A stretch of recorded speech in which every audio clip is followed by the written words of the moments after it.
Tuta chumchu loss of surds hinchuk tumeta loss of indices lo hinchuk ta chun exercise om elo enta boka mesuni search in entometa search it to number hinga root thanga ejik hai kha na irrational number hai komi search in tivong thei thowa hilahin irrational number komi lo enta irrational number lo hinchuk ta hilaya root hinga ejik hai hi in sign nai chunchu radical sign anahi root ma ye chun ton example patin hilain thim juri ken lahi atim dan chilai square root 18 square root 18 hilai hin adik taka hilain 2 ni chilai hi 2 hi eji ngai eji lang no hin kha to me ji chun chu square root 2 ni ti laka hin square root of 2 hin tim laka ni chu ana chilai cube root pa pa hilain 3 hung tang ta hilai cube root 2 4 root 2 hin ji laka hilaya number hilai number takha hi ani hi order kami tailai hi second order 2 ni len second order 3 jun third order hi fourth order kana fe pe ya chun asunga number square sunga umpa number hi number taki hi radican ei dilaka ajo hi radical sign uma order nol index kami tailai order index kamana chun hi sunga umpa hi radican tini dilaka ni so number hi ngai jikha hi radical sign mangai jik ni len hi number hi radical form ti ta ngai ta radical lim mangai jik len radical form power form ai jikha 2 cube ni jik chu hi exponential form exponential power form ai jik len exponential form hi ni kel convert dan kom in to meta to hin a law sign chu to mete then first law ading and law phat na ding in hi 18 dan chu n root of a tiring he n root of a n ka order na 2 ne la square root of a cube root of a 4 root of a ti khanin is a team dan na hi law number 1 he radical line to ka hi power form hi ji tai exponential form a thleng dan na ro first law he ala he lahin a power a hi la ma power 1 hi la hin radical line to ka exponential theng pa le a power hi fraction in lakata fraction in achung hi hilaya pa hi radican pa power khaninga ta hi chun an huya hi a order khaninga thani ti ding example in square root of 2 hi exponential form ai theng ding chun chu order second order ni line 2 to the power an huya line 2 hunga ta as a 2 power 1 in line 1 hinga fe ding chun cube root of 3 logic ding ni chin chu line base ka 3 ni ngata to the power fraction form ngata fraction him chunga hin 3 power 1 anu hin order 3 ha ni sikhlak ding le ano le when 4 root of 5 cube hi exponential form magic din chun chu 5 to the power numerator 5 power ka 3 ngata denominator order 4 5 by 4 hinga siklakani le hi chaw shit thi poimo jing line a reverse komi train la to reverse it to ta 7 to the power 2 by 3 hi exponential form and a power form na hi radical form ai seng din chun chu hi anui hen in tanui hi 3 ni chun chu third order tinana hi cube root thing cube root hin jing ta chun 7 to the power hi 2 hi 7 power na hi 7 square hi jing the ni hilai hi nga ji hi hian card sung taka order ka jik ni ne hi ni jik chun chu an ang noi ngai pani hi chu 3 into square root of 7 square na na thil chu hi card sung hi an ka sung he ne jik chun chu lai 3 cube root ti na ni hilai film khur me chu le ni chun lo pani na enai ta n root of a into b ni chun chu hilai root sung hin hilai product form chun chu kha hi nei the the ni hilai square root ne square kha panin fe ta ta example in line square root of 2 into 3 ani chun chu hi square root of 2 into square root of 3 hi ni jik ti na ne na khoma cube root of 7 into 5 alone ni chun chu cube root 7 le cube root 5 ka san than ni jik the ding chun hilai hi te chun chu thil phare nei tai line square root of 8 4 into 2 hi ni jik the ni cho tan chu line square root in square root the chun chu square root of asungai radical hi perfect square into til phat form in si the chun chu kha answer pha khoma mix in thaka to suppose in square root of 5 ni chun chu hi chu 5 su chin then tan olen 5 tok na ta na chu square root of 8 hi dam pha pha le mix in si lak thei lein a mix si dan nei ta he an chu hi 4 perfect square pakhat 4 into 2 athia an chu kilo dung zuin hi line 4 square root of 4 into square root of 2 ana square root of 4 chu hi 2 square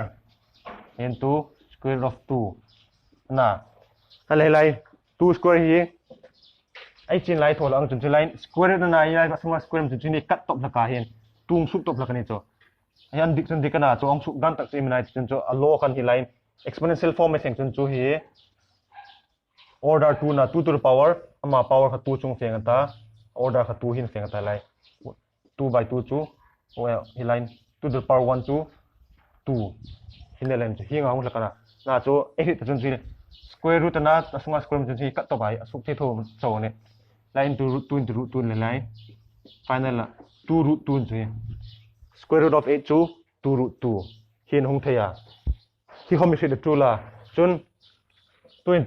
mix hi ngai mix e thila kani chu mix a hi mix loi seng ding ne chun chu hi apu tiung pa hi line square root ne chun chu hi line 2 hi sung tingai to ka huin chom do pe leite khalai ne chun chu hi 2 hi sung ting root pa pha le a square form nu ta lak ding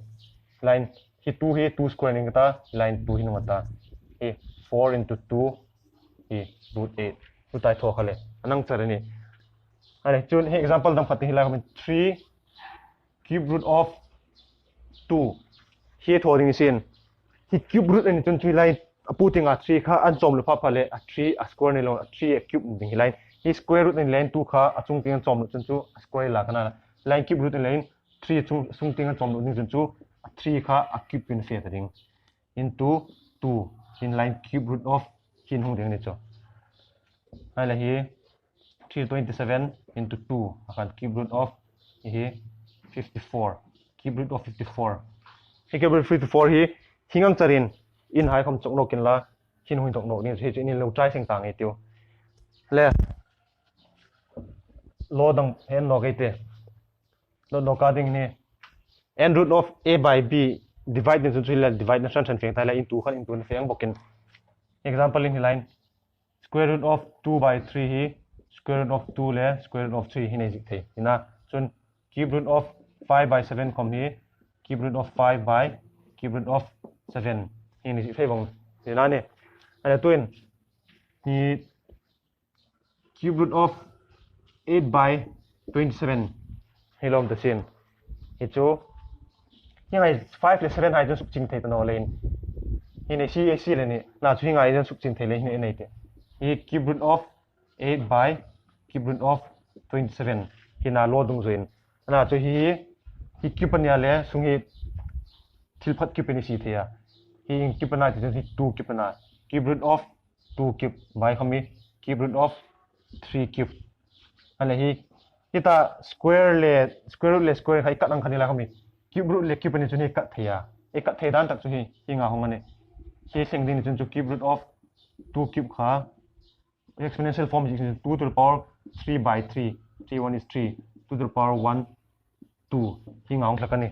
na chu cube root le cube chuni kat ta bai ta na thei tho I tung su ta kami cube root le cube chuni kat ita 3 hi simplified form chu 2 by 3 ani hele example lo dang phan hen no ke te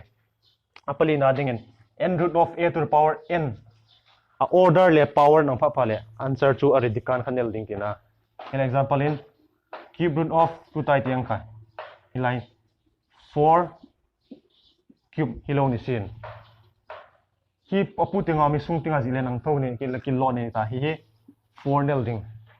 chon square root of 5 square homi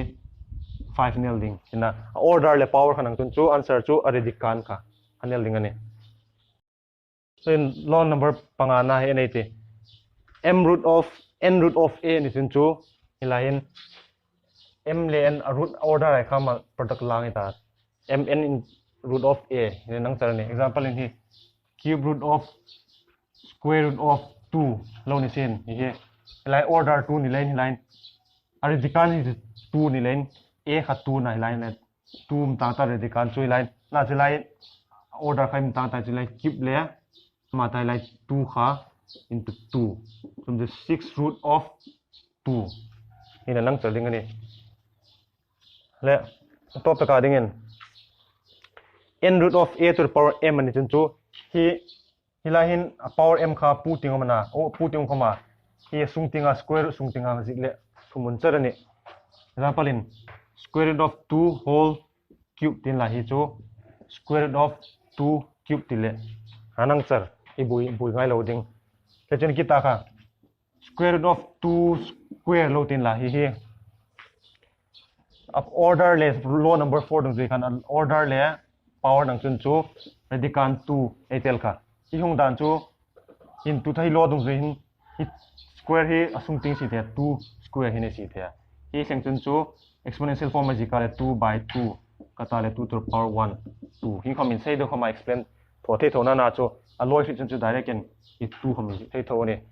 let's suppose in laws of surds into thena next video pa le exercise I am to make